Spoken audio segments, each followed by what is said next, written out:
Hello, Joe. Let's start this question. So this question says, deduce the dimensional formula of the following physical quantities, that is gravitational constant. तो यहाँ पर हमें gravitational constant की क्या physical हमें dimension formula calculate करना है।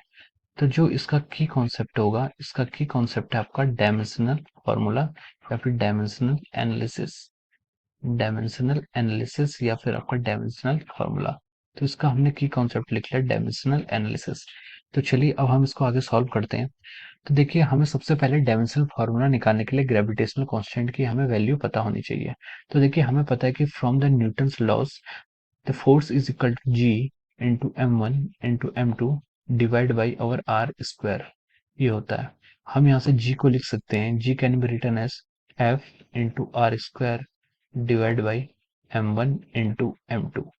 अब देखिए अब इसको हम फर्दर प्रोसीड करेंगे। तो डायमेंशन ऑफ जी निकालने के लिए dimension of G gravitational constant, universal gravitational constant, तो डायमेंशन ऑफ फोर्स क्या होती है आपकी mass into acceleration M L T minus two, ये आपकी फोर्स की डायमेंशन होगी इनटू आर स्क्वायर, ये आपकी लेंथ की डायमेंशन एल स्क्वायर हो जाएगी डिवाइड बाई मास की डायमेंशन आपकी अगेन कितनी हो जाएगी m into of your m, ये आपका g का डायमेंशन आएगा। तो इसको आगे फर्दर सॉल्व कर लीजिए। एक m से आपका एक m कैंसिल हो जाएगा, तो एक m ऊपर आके कितना हो जाएगा -1 हो जाएगा। l को आपका l इंटू एल स्क्वायर हो जाएगा, तो ये आपका l क्यूब हो जाएगा और t आपका कितना हो जाएगा -2 हो जाएगा। So this will be your final answer. So I hope you all understood this concept. Thank you so much.